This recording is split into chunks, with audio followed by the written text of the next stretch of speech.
Hello বন্ধুরা, সবাইকে নমস্কার জানিয়ে আবার একটি নতুন ভিডিও নিয়ে চলে এসেছি। তো দেখতেই পাচ্ছেন এটি একটি 33 কেবি আউটডোর ভিসিবি। এর ট্রিপিং কয়েল খুলে এসে গেছে। তো দেখুন, যার কারণে এটি কোনোভাবেই কন্ট্রোল প্যানেল থেকে ট্রিপ হচ্ছিল না। তো আমাকে ফোন করে বলা হয়, তো আমি এটি দেখতে পেরে একবারই বুঝে গিয়েছি যে এর প্রবলেমটা কি।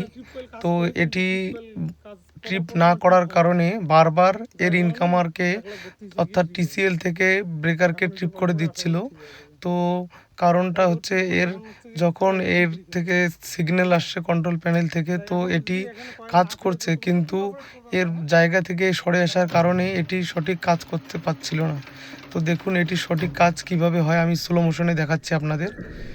তো এটি সঠিক কাজ এভাবেই হয়, যার কারণে এটি ট্রিপ হয়। তো আমরা এটির প্রবলেমটি ঠিক করে দিয়েছি এবং এটি এখন সঠিকভাবে কাজ করছে। আমরা অপারেটরকে বলেছি ভিতর থেকে একবার কন্ট্রোল প্যানেলের মাধ্যমে অপারেট করতে।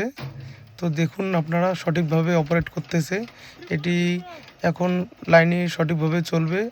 আমার কাজটি ভালো লেগে থাকলে অবশ্যই চ্যানেলটিকে সাবস্ক্রাইব করুন। ধন্যবাদ বন্ধুরা।